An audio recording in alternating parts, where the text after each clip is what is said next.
Welcome to Let's Connect Greater Portland, a show about the changes and challenges we face and the great things people are doing to make Greater Portland a fantastic place. I'm Tom Bell. A lot of homeowners across Maine are making improvements to their homes so they're more energy efficient. That means lower CO2 emissions and lower energy bills. It all sounds great. But it raises an equity issue. The people who are more affluent are the ones making investments, so they get to save money in the long term. But there are many lower income Mainers who can't afford the upfront costs of those energy improvements. So they end up paying more to stay warm. The good news is there is a nonprofit that is helping address that equity issue. The nonprofit is called WindowDressers. It deploys the power of volunteerism to make sure that every community has access to affordable, insulated window inserts.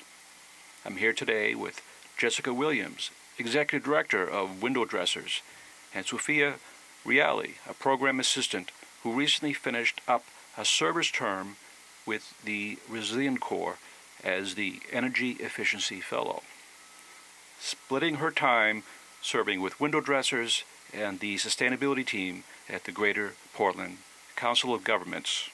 If you have questions for our guests, call 780-4909. That's 780-4909. Jessica and Sofia, welcome to today's show of Let's Connect Greater Portland. Thank you, Tom. Thanks, Tom. Happy to be here. So, Jessica, tell me about WindowDressers. What's its mission? How does it work? So, as you said, Tom, WindowDressers is a nonprofit organization, and we are a volunteer-driven organization. That means that we rely almost entirely on volunteers to run what we call community builds, where our inserts are built. And the goal of our organization is really to bring an affordable and effective, low-cost window weatherization measure to all members of a community. So we're looking to increase weatherization, but we're also looking to increase and build community connections. About 30% of our inserts go to households that are struggling financially. So those who wouldn't otherwise be able to afford them, we give them away for free. And then the rest are given to other members of the community. So it's a program that's open and available to everybody in a community. And everybody who receives the inserts participates in helping to make them.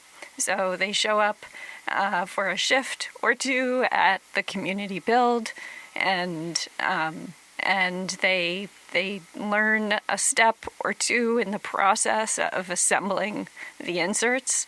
And then at the end of a week-long community build, everybody who's getting inserts comes back and picks up their inserts, takes them home, and inserts them into their windows. So a great thing about our inserts is that they are reusable.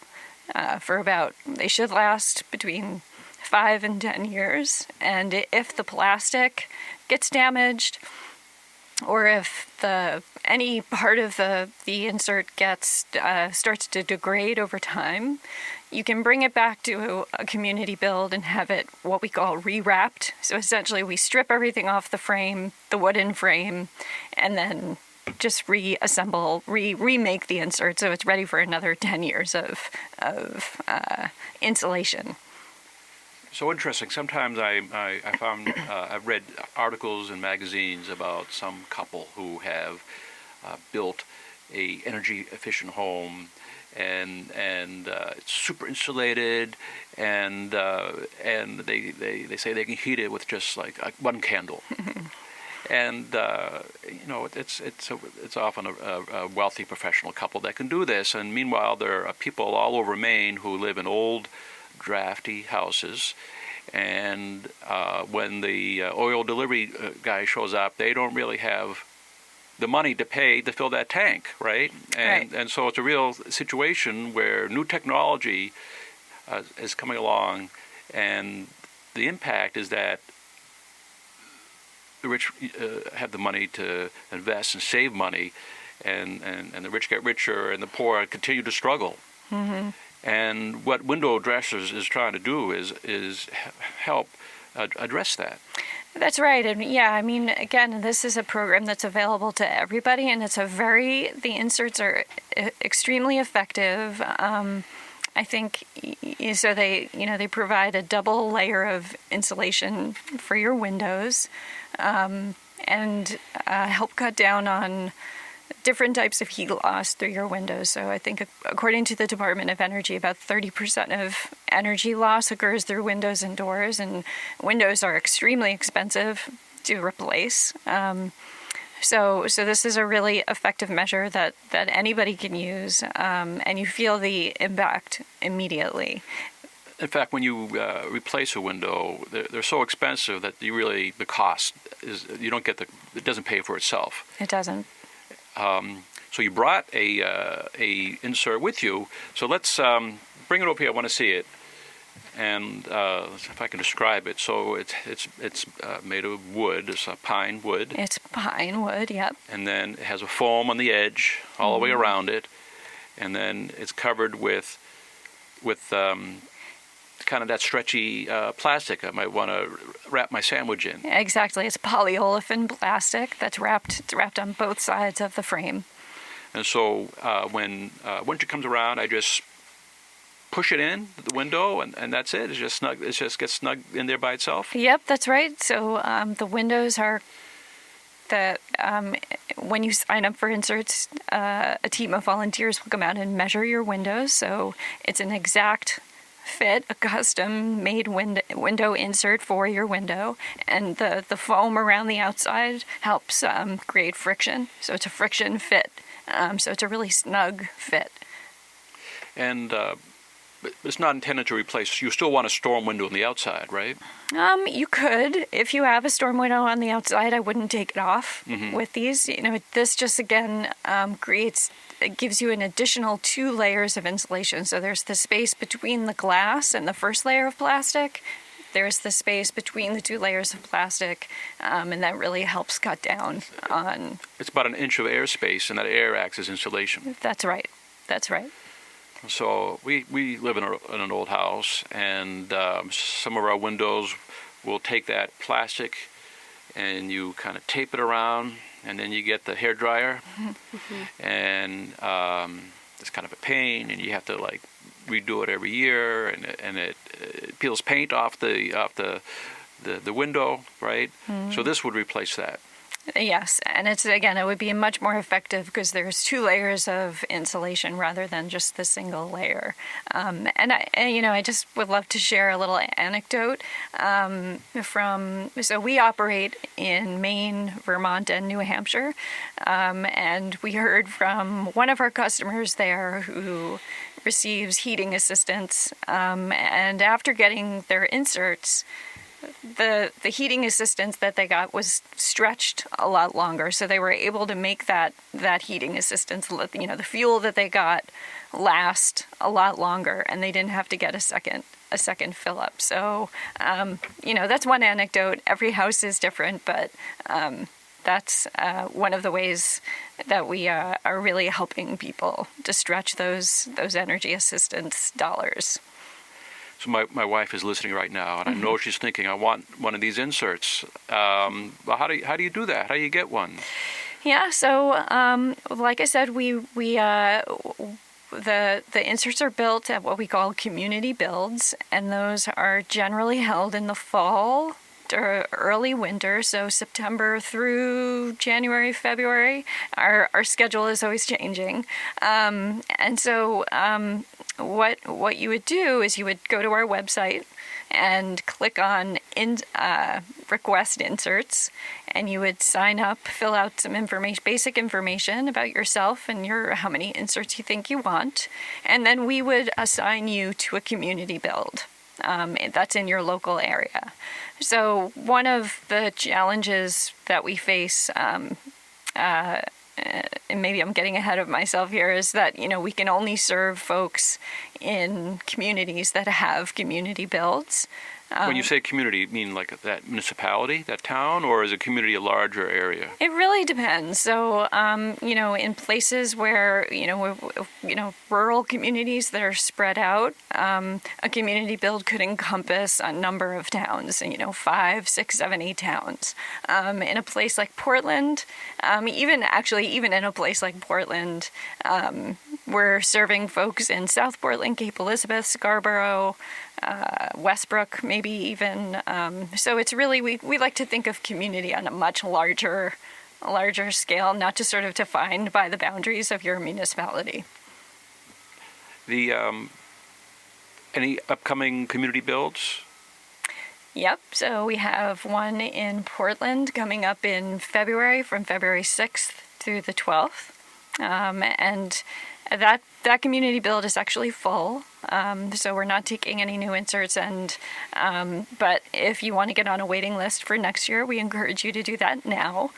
So again, going to our website, www.windowdressers.org, and we'll get you on a waiting list. And the process, it's a little different than, say, ordering something online where you measure your windows and then it gets delivered to you within a week. This is a little bit of a longer process. So it takes about 6 to 9 months to do all the organizing, the measuring of all the windows, and then to put on the week-long community build. And if I want a window, do I need to build windows? Or do I just order them and like I'm going to Walmart? Yeah, so that's what makes our program. Another thing that makes our program really different is that everybody who receives inserts participates in helping to make them. So it's also a little bit different than maybe going to a workshop where you learn how to build an insert for yourself and then you leave at the end of the day with the inserts. It's really that everybody in the community who is ordering and receiving inserts comes and gives their time to help build all of the inserts for the community. And the cost of each window insert, it depends upon my income? Well, so the cost of the insert really depends on the size of the window. So that's one part of it. So an average sized window insert costs about $50. However, if you're struggling financially, then you can receive the inserts for free or for whatever you can afford to pay. So we don't have a specific income qualification for you. It really becomes about the person, the volunteer who's going into homes to measure windows, and having a conversation with that customer, and getting a sense of what their situation is and what they can afford. So it's a little bit loose, but generally it seems to work well. Now this window you brought in, this is unpainted. Are they all unpainted like that? So you have a choice. You can get it unpainted pine, or you can get a painted white to match maybe your trim. The white painted inserts are a little bit more expensive, but they both look really great when they're in the window, and they sort of disappear once they go in. Sophia, what's your job at WindowDressers? So I am the program assistant for WindowDressers, and I'm kind of focused on communications, working with the program managers, and just helping out wherever is needed. But Jessica and I have been working on kind of creating a more robust communication strategy for the organization. And so we've been working to kind of expand and develop more strategies on how we get this information out to our customers and communicate with our volunteers, because that's a huge part of the work, is getting all of the information out to everyone involved in the process. And so I've been working on different outlets that we can utilize that maybe we weren't using before. So what's the biggest challenge of what you're doing? I would say recruiting volunteers and doing outreach. When I was a Resilience Corps member, I was really focused on recruiting volunteers to bring a community build back to Portland. And that's one of the challenges across Maine and Vermont, is really finding that core leadership team of volunteers that can really help put in all of those hours and run and lead a community build. So that's what I was doing as the Resilience Corps member for WindowDressers. So I would say that's probably the biggest challenge, is finding those right people to put in the leadership role. So the Resilient Corps, that's an AmeriCorps program, kind of like a domestic version of the Peace Corps? Yes, exactly. I want to remind our listeners, you're listening to Let's Connect Greater Portland, a show about the issues we face in our region and the movers and shakers leading the way. I'm Tom Bell. Today we're talking about a nonprofit called WindowDressers.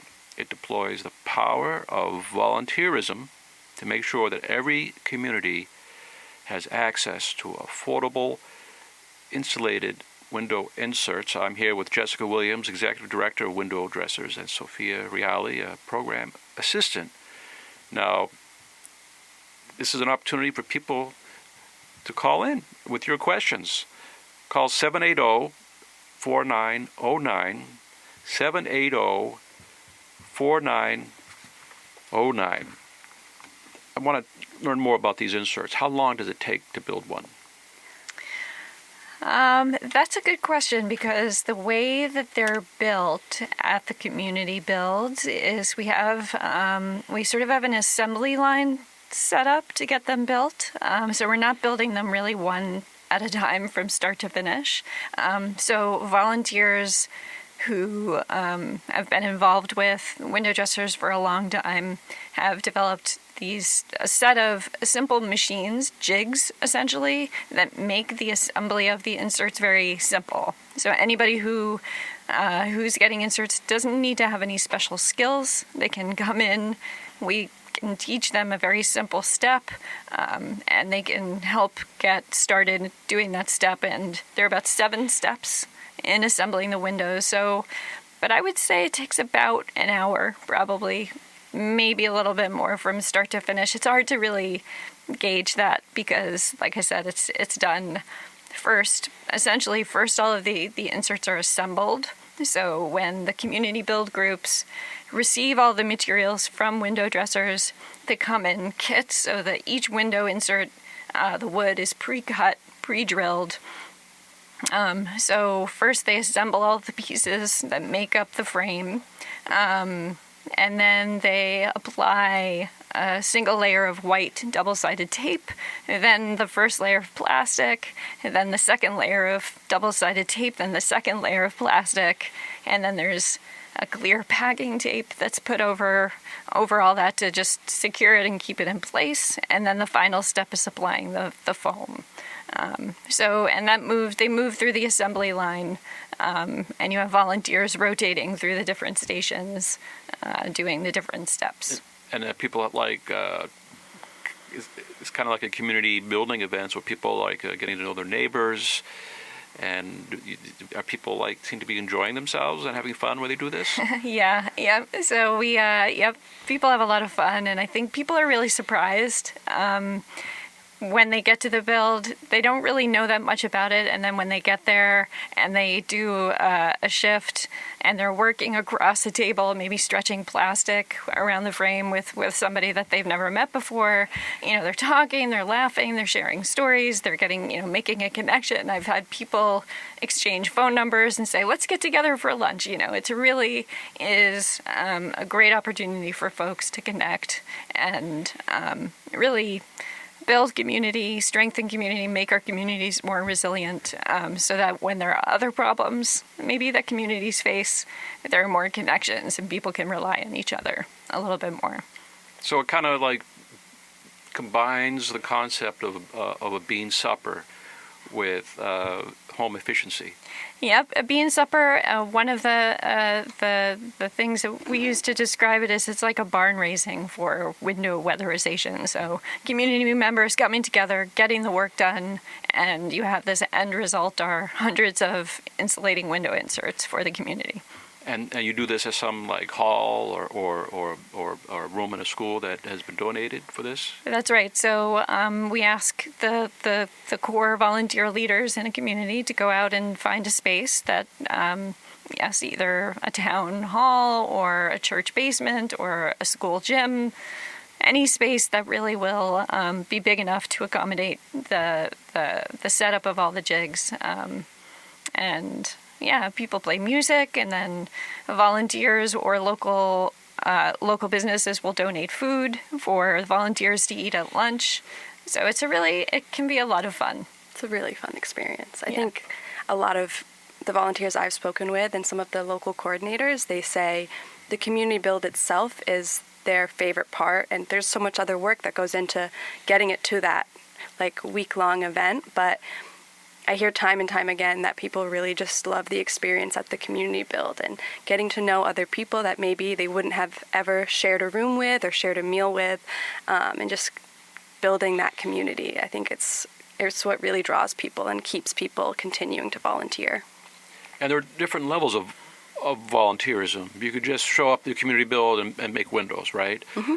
But there's another level where you're like a community organizer. Tell me about that, and what's that look like? What level of commitment do you need to be an organizer?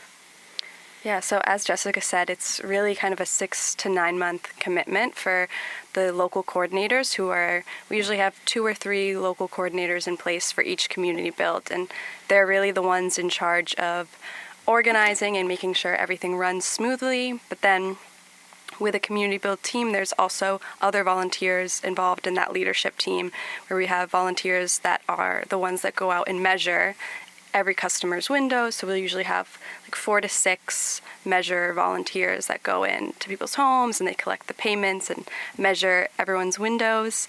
And then we have sometimes like a volunteer coordinator or a food coordinator that figures out making sure we have enough volunteers for the community build itself that just come in and help build inserts or provide food for the community build. So I'm listening and thinking maybe I could be like a coordinator. Like, what do I do to learn more about how to help out? Yeah, definitely. You can go to our website, and really the best way to learn about that is to reach out to one of us. You can email the info@WindowDressers at Gmail or at WindowDressers.org, and or email one of our program managers or even myself, and I can send you some information on. We have tons of flyers that kind of give the basics of what that looks like, what all of the tasks are involved with that. What's the email address again? That's info@WindowDressers.org. This is such a cool concept. Are there other organizations like this around the country, or are we pioneers here? I think we're somewhat pioneers. We've had requests from across the country, people saying, do you do this in, I don't know, Idaho or Texas, or some people are saying this would be a great solution for keeping the cool air in places like Texas, where they're trying to stay cool in the summer rather than staying warm in the winter. So we get requests from all over the place, and I think we're pretty unique, and we'd be happy to expand and share, but it's share our ideas. It's a little, it's if somebody would be willing to take that on, the organizing of it. And how long has this program been going on? Window Dressers was started in 2010, so that's about 13 years. And how many homes have you helped? I think, let's see, the number of homes, I don't know if I have that number, but it's the number of inserts is about 60,000, I think, to date. 60,000 inserts. 60,000 inserts with an average of, so maybe 6,000 homes, I would say, like if you average 10 inserts per home, so. This is Maine, Vermont, and New Hampshire. That's right. Has it mostly been Maine, or is it kind of equal between the three states? Well, we started in Maine, and then we expanded into Vermont, and the program has really exploded in Vermont. There's a lot of involvement with local energy committees in Vermont, and we've started to get a foothold in New Hampshire. We're hoping to expand in New Hampshire, but it's pretty equal right now, I would say, between Maine and Vermont. With a small group, with an increase in New Hampshire. I know a lot of people are concerned about global warming and wanting to take local action. This sounds like something that they could do. This is a great project for a local energy committee. If they're looking for something tangible to do, start to finish, 9 months. Start to finish, it's a really great program for a local group to take on. They can say, at the end of it, they can say, this is what we accomplished, and this is how many people we helped. This is what how we helped our community. And whose idea was this? How did this come about? So WindowDressers was founded by two retired engineers in Rockland, Dick Cadogan and Frank Mundo, and they were members of a local church, and the church had beautiful old stained glass windows. They were beautiful, but they were very drafty and very cold and uncomfortable to sit next to in the winter. So they came up with a solution and built inserts for those windows, and then once they were installed and the congregants experienced the lack of draft after they were installed, they said, how can we get these for our homes? So the program really expanded from there. And tell me a little bit about you. How did you get involved with WindowDressers? Well, I started off as a volunteer. I helped to run a community build in South Portland. I did that for a number of years, and then I was hired as a program manager with WindowDressers as WindowDressers started to expand into Vermont. So I was a program manager for Vermont and helped expand that program. And then I was promoted to the executive director. So I've got the full range of experience. Fantastic. And what's your most favorite part of the job? I think it's working with the volunteers, which is really was sort of a surprise for me. So it was. I really love meeting all the people, and I'm always, even after the years that I've been involved, I'm so impressed and overwhelmed and humbled by the commitment and the amount of time that people are willing to give to the program. And Sofia, what's your favorite part? That's also my favorite part. I think as time goes on, it's something that really sticks with me, and what's made me really want to stay with WindowDressers so long and just keep with it, because it just brings me so much joy talking to especially some of the really passionate local coordinators who are leading all of these community builds. And yeah. Well, thank you both, Jessica and Sofia, for being here and taking the time. Also thanks to Tegan Batory, our sound engineer, and WMPG, which collaborates with the Greater Portland Council of Governments in producing this show. You can reach us on Instagram at Let's Connect Radio. Join us next week for another conversation about the great work that's happening in our communities. Until then, be kind to yourself and to each other. I'm Tom Bell. See you next time on Let's Connect Greater Portland.